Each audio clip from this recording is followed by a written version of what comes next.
चलो भाई करते हैं start. Dover Beach introduction to the poem पर आते हैं। देखिए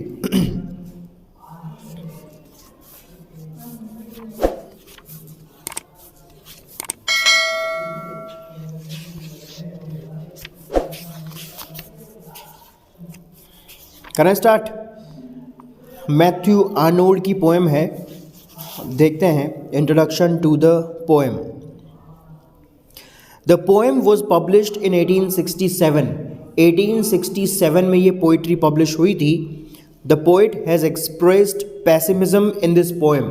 और इस पोइट्री में पोइट ने निराशावाद को जो है एक्सप्रेस किया है, पैसिमिज्म, जो कि मॉडर्न एज की एक बहुत बड़ी क्वालिटी है। आप सभी ने पढ़ा है मॉडर्न एज, है ना, पैसिमिज्म। हालांकि पैसिमिज्म की शुरुआत विक्टोरियन एज से ही अपने को देखने को मिलती है, लेकिन मॉडर्न एज में तो ये है एक्सटेंसिव लेवल पर, बहुत बड़े पैमाने पर जो है अपने को देखने को मिलता है। और वही पैसिमिज्म यहाँ पर दिखाया है उन्होंने, मैथ्यू आर्नोल्ड ने। The world is full of misery. और वो यहाँ पर कहते हैं कि भाई ये पूरा जो संसार है ये दुखों से भरा हुआ है। अपनी इस पोइट्री में क्या बता रहे हैं वो, कि ये पूरी जो दुनिया है, ये पूरा जो संसार है ये दुखों से भरा हुआ है, माइजरी से भरा हुआ है। Even the Greek poet Sophocles sang it. यहाँ तक कि वो ये कहते हैं अपनी इस पोइट्री में, जो ग्रीक पोइट थे सोफोक्लीज, उन्होंने भी इस बारे में बात की थी। यानी कि जो बात पोइट यहाँ पर कह रहे हैं कई सालों पहले सोफोक्लीज भी जो है इस बात को कह चुके हैं। जो पोइट यहाँ पर एक्सप्रेस कर रहे हैं उस बात को सोफोक्लीज भी पहले बता चुके हैं, पहले वो भी इस बारे में बात कर चुके हैं। But in olden times man had faith in love for each other.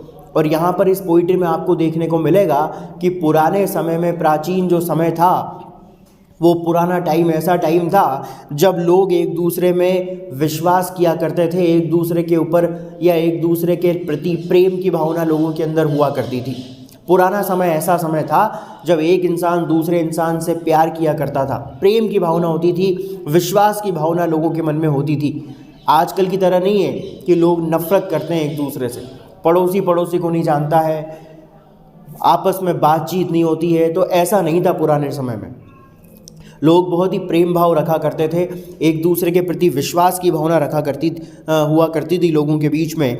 But that they have now lost. लेकिन अब ऐसा लगता है जैसे कि लोगों के अंदर से वो प्रेम भाव और वो विश्वास का जो भाव है वो कहीं खो गया है। और इसी बात को जो है इस पोइट्री में बता रहे हैं मैथ्यू आर्नोल्ड।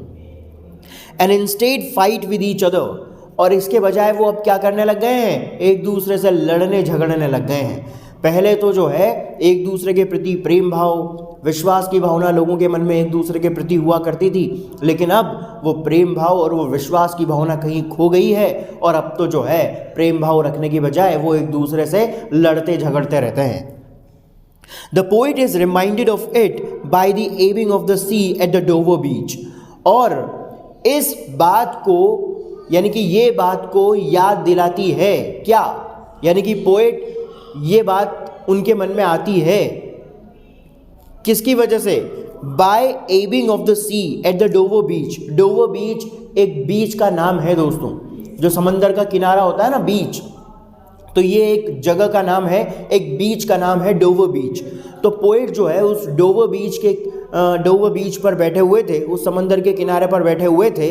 और जब उस समंदर के किनारे बैठ करके, यानी डोवर बीच पर बैठ करके, जब समंदर की लहरों के एबिंग ऑफ द सी, यानी जब समंदर की लहरें उठ करके आकर के किनारे से आकर के टकराती है और वापस जब लौट जाती है, फिर किनारे से आकर के टकराती है, फिर वापस जब लौट जाती है, तो इस दृश्य को जो है, यानी समंदर की लहरों का इस तरह से आना और लौट जाना, फिर आना और लौट जाना, उनको रिमाइंड कराता है किसके विषय में, इस फीलिंग के विषय में, कि भाई आजकल के लोगों के अंदर जो है प्रेम भाव रहा ही नहीं है और एक दूसरे के प्रति जो है ईर्ष्या द्वेष की भावना रहती है आजकल लोगों के मन में। और वो प्रेम भाव कहीं खो गया है, विश्वास की भावना कहीं खो गई है, और अब तो वो लोग आपस में सिर्फ लड़ते झगड़ते रहते हैं। तो इस बात को रिमाइंड कराती है समंदर की लहरें। यानी जब वो समंदर की लहरों को इस प्रकार बह करके आकर के टकरा करके वापस जाते हुए देखते हैं ना, तो इस दृश्य को देख करके ये वाली बात याद आती है उनको इस चीज़ को रिमाइंड कराती है वो समंदर की लहरें जो उन्होंने यहाँ पर इस पोइट्री में एक्सप्रेस की है। तो बस यही पैसिमिज्म है इस पोइट्री में जो उन्होंने एक्सप्रेस किया है, और अच्छी पोएम है। डोवर बीच छोटी सी है, ज़्यादा लंबी भी नहीं है, बड़ी भी नहीं है। तो बाकी कुल मिलाकर के पैसिमिज्म के ऊपर ही है, पैसिमिज्म के ऊपर ही सेंटर्ड है पूरी की पूरी पोएम डोवर बीच। ठीक है, देखिए भाई, आइए मीनिंग्स के ऊपर। डोवर बीच, पेज नंबर 141। मीनिंग्स लिख लेते हैं पहले, फिर पढ़ने का काम रहेगा।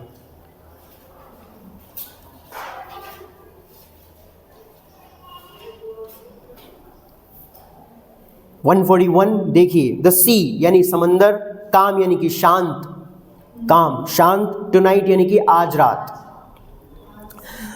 द टाइड, टाइड यानी कि ज्वार, टाइड समंदर की लहरें जब उठती है ना, टाइड आता है तो ऊंची ऊंची समंदर की लहरें उठती है चंद्रमा की वजह से। ज्योग्राफी में पढ़ा होगा आपने, चंद्रमा के प्रभाव की वजह से समंदर की लहरों जो है, ज्वार आता है समंदर में, तो वो टाइड, ज्वार, समंदर की लहरों का ऊंचा उठना। फुल यानी कि वो अपने चरम पर है, टाइड इज फुल यानी कि चरम, वो ज्वार जो है अपने चरम पर है, यानी कि चंद्रमा की वजह से समंदर की लहरें बहुत ही ऊंची ऊंची उठ रही है, बहुत ही हाई टाइड आ रहा है। The moon lies fair, moon lies fair यानी कि पूरा चंद्रमा आकाश में चमक रहा है। मून लाइज दिखाई दे रहा है, लाइज दिखाई देना, फेयर पूरा चमकता हुआ, चंद्रमा पूरा चमकता हुआ आकाश में दिखाई दे रहा है।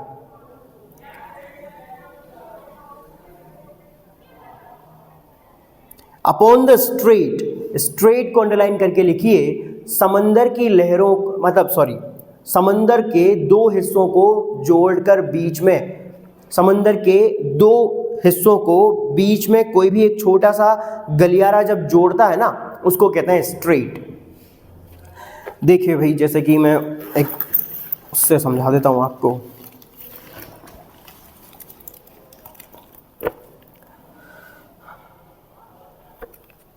देखिए भाई, जैसे कि क्या है कि ये सपोज कीजिए जैसे छोटा सा पानी का कोई छोटा सा नैरो पैसेज, एक सकड़ा सा गलियारा बना रखा है, एक पानी का सकड़ा सा गलियारा बना रखा है, जैसे माइनर वगैरह बना देते ना अपन ऐसे, तो इस तरह से पानी का एक कोई भी सकड़ा गलियारा बना रखा है। और ये सकड़ा गलियारा किसको कनेक्ट कर रहा है?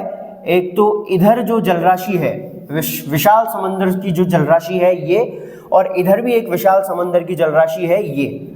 तो ये पानी इधर से और इधर मिल रहा है, जाकर के मिल रहा है ना भाई। बीच में ये इधर भी एक विशाल समंदर की जलराशि है और ये भी इधर विशाल समंदर की जलराशि है।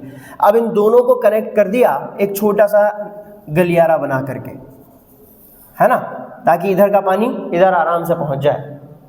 तो इस तरह से जब दो बड़ी जलराशियों को एक छोटा सा नैरो पैसेज, एक छोटा सा पानी का गलियारा जब कनेक्ट करता है, तो इसे हम कहते हैं straight.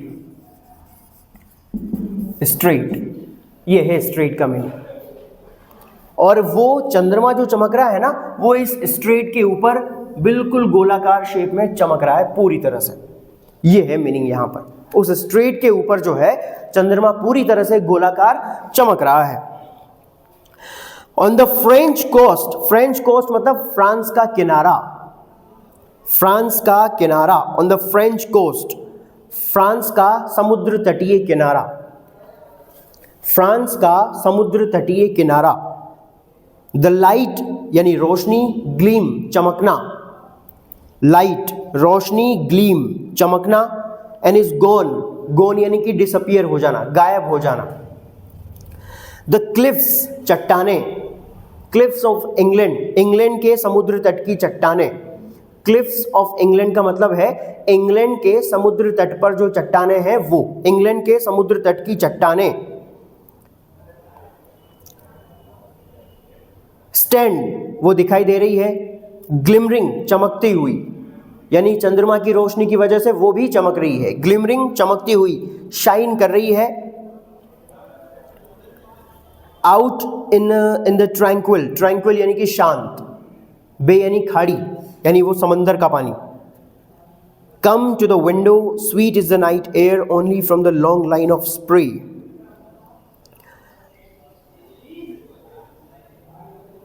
Where the sea meets the moon blanched land, line number 8 पर आइए, मून ब्लांच्ड लैंड लिखा हुआ है, मून ब्लांच्ड लैंड पूरा अंडरलाइन करके लिख लीजिएगा। लैंड यानी कि भूमि, मेड वाइट बाय मूनलाइट, चंद्रमा की रोशनी से पूरी जो धरती है वो सफेद होकर के चमक रही है, क्योंकि चंद्रमा की सफेद रोशनी उस धरती के ऊपर पड़ रही है ना। वो जो समंदर का वो जो बीच है, वो जो समंदर का समुद्र तटीय क्षेत्र है, सफेद चंद्रमा की रोशनी जब उसके ऊपर पड़ रही है तो वो सफेद रोशनी से जगमगा रहा है पूरा का पूरा बीच। तो इसीलिए यहां पर आया है मून ब्लांच्ड लैंड, यानी कि वो जो भूमि है वो चंद्रमा की सफेद रोशनी से चमक रही है। Moon blanched land, made white, पूरी सफेद रोशनी से चमक रही है, मेड वाइट बाय मूनलाइट। इसके नीचे आइए, लिसन, सुनना। You here the grating roar, grating roar मतलब हार्श नॉइज, ग्रेटिंग रोर समंदर की लहरों की कठोर आवाज, हार्श नॉइज जो बहुत कठोरता से शोर करते हुए समंदर की लहरें बहती है, तो वो है ग्रेटिंग रोर यानी harsh noise. Of pebbles, pebbles यानी कि कंकड़ पत्थर, प्यासा कौआ में पढ़ा होगा आपने ये मीनिंग, थर्स्टी क्रो में, पेबल्स कंकड़ पत्थर, विच द वेव्स, वेव्स यानी लहरें, ड्रॉ बैक अपने साथ जो बहा करके वापस ले जाती है। भाई अपने साथ बहा करके लाती है समंदर की लहरें, बहुत सारे कंकड़ पत्थर उसमें बह करके आते हैं और वापस से उनको अपने साथ बहा करके ले जाती है। क्या? हाँ, उससे होती है। तो अपने साथ वो समंदर की लहरें बहा करके लाती है कंकड़ पत्थरों को, एंड ड्रॉ बैक, और वापस बहा करके ले जाती है। एंड फ्लिंग, फ्लिंग यानी कि फेंकना, फ्लिंग फेंकना। एट देयर रिटर्न, जब वो वापस लौटती हैं तब। ड्रॉ बैक, लहरों के साथ वो बहाकर लाती है, फ्लिंग फेंकती है, एट देयर रिटर्न जब वो लौटती हैं तब। अप द हाई शोर, हाई स्ट्रेंड, स्ट्रेंड को अंडरलाइन करके लिखिए, शोर किनारा, up the high strand shore किनारा। Begin and cease and then again begin, begin का मतलब वही समंदर की लहरों के लिए कह रहे हैं वो कि भाई एक बार फिर से बह करके आओ, अब सीज यानी कि रुक जाओ, एंड देन अगेन बिगिन, और फिर से बह करके आओ और फिर से आकर के टकराओ, समंदर की लहरों के लिए कह रहे हैं वो। विद ट्रेमुलस कैडेंस, ट्रेमुलस मतलब ट्रेम्बलिंग, कांपते हुए, ट्रेमुलस ट्रेम्बलिंग कांपते हुए, और ये कैडेंस लिखा हुआ है आगे, टोन ध्वनि आवाज, कैडेंस का मतलब टोन ध्वनि आवाज, टोन ध्वनि आवाज। नीचे आइए, इटर्नल, इटर्नल का मीनिंग है कॉन्टिन्यूसली लॉन्ग, लंबे समय तक, इटर्नल का मीनिंग है लंबे समय तक, लंबे समय तक लगातार। सैडनेस यानी कि दुख,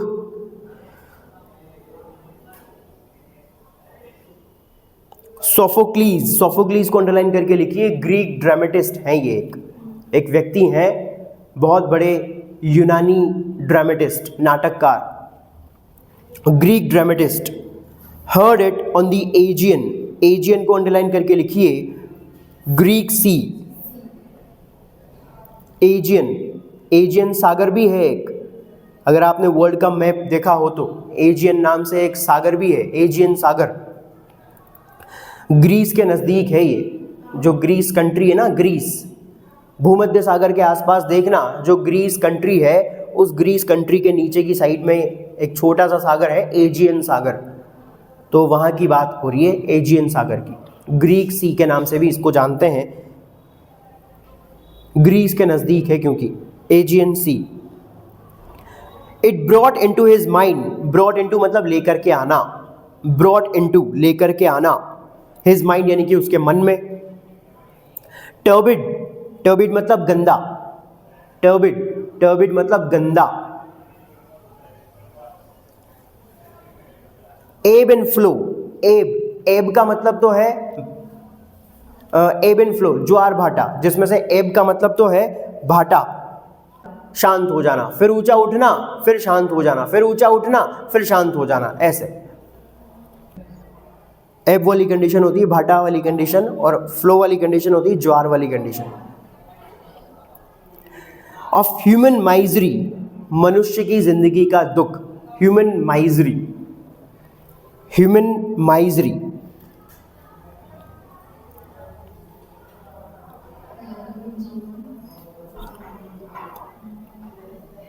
इसके नीचे वाली लाइन में आइए, साउंड अ थॉट, थॉट यानी एक विचार, हियरिंग इट, इसे सुनकर, हियरिंग इट, इसे सुनकर, by this distant northern sea, distant यानी कि दूर, नॉर्दर्न सी मतलब उत्तरी सागर, द सी ऑफ फेथ, विश्वास का समंदर, द सी ऑफ फेथ, विश्वास का समंदर, was once too at the full earth shore, earth shore को अंडरलाइन करके लिखिए, पृथ्वी का किनारा, earth shore, पृथ्वी का किनारा। इसके नीचे आइए, like the lay,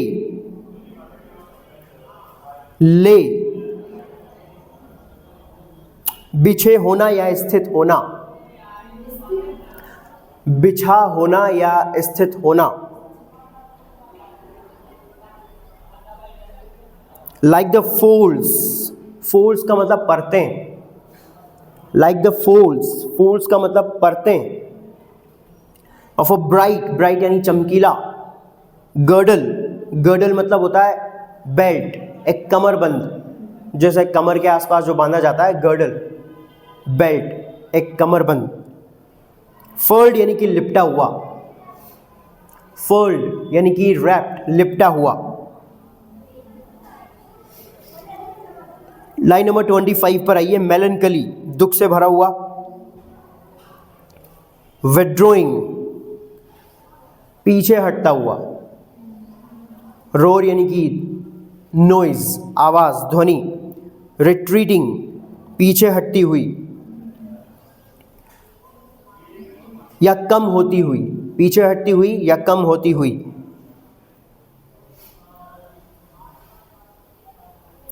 इसके नीचे वाली लाइन पर आइए, डाउन द वोस्ट एजेस, वोस्ट यानी कि विशाल, एजेस यानी कि किनारे, वोस्ट यानी कि विशाल, एजेस यानी किनारे, ड्रेयर यानी भयानक, ड्रेयर भयानक।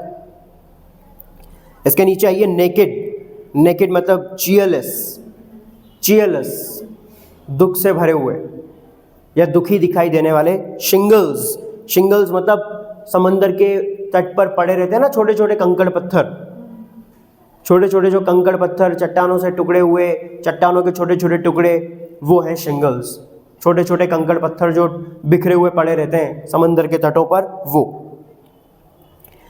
नीचे आइए, आह, आह जो है ये भी एक एक्सप्रेशन है, दुख का एक्सप्रेशन है ये, है ना, दुख शो करने के लिए। Love, let's be true, let's be true, true मतलब फेथफुल, लॉयल, लॉयल या फेथफुल।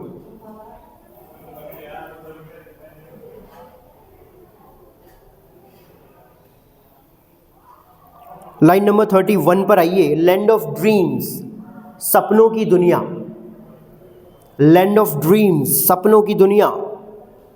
इसके नीचे आइए, वेरियस, विभिन्नता लिए हुए या विभिन्नता से भरी हुई, ब्यूटीफुल, सुंदर, न्यू यानी कि नया।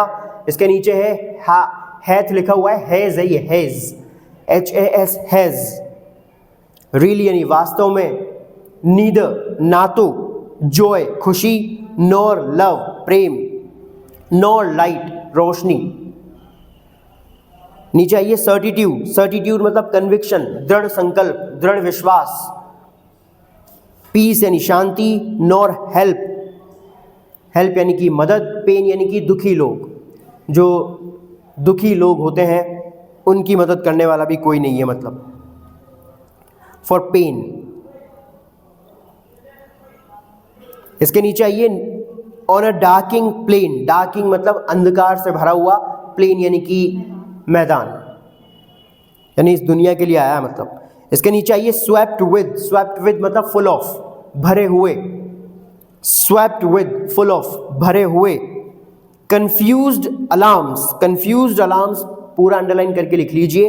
अनक्लियर फियर्स, अस्पष्ट भय, यानी हमें पता नहीं है हम किससे डर रहे हैं, लेकिन एक अस्पष्ट भय है। कंफ्यूज्ड अलार्म एक अस्पष्ट भय है। ऑफ स्ट्रगल, संघर्ष का, एंड फ्लाइट, पलायन करने का। जो एक अस्पष्ट भय है वो संघर्ष का भय है हमारे सभी के अंदर, और फ्लाइट यानी कि पलायन का भय है, एक स्थान से दूसरे स्थान पर चले जाना, फ्लाइट। इसके नीचे आइए, इग्नोरेंट, अज्ञानी, इग्नोरेंट अज्ञानी, यानी लोगों के लिए आया है ये इग्नोरेंट। लोग जो हैं वो इतने अज्ञानी हैं, not aware of friends and foe, कि वो बिल्कुल भी जागरूक नहीं है कि उनका शत्रु कौन है और उनका मित्र कौन है, उनके लिए आया ignorant. Not aware of foe, foe यानी FOE, फो, फो यानी कि शत्रु, एंड फ्रेंड्स, इग्नोरेंट, इग्नोरेंट मतलब not aware of friend and foe, यानी कि जो अपने मित्र और अपने शत्रु को नहीं पहचानता हो, ऐसा अज्ञानी व्यक्ति। आर्मीज, आर्मीज मतलब सेनाएं, क्लैश यानी कि फाइट, लड़ना। ठीक है, ये मीनिंग्स कंप्लीट है।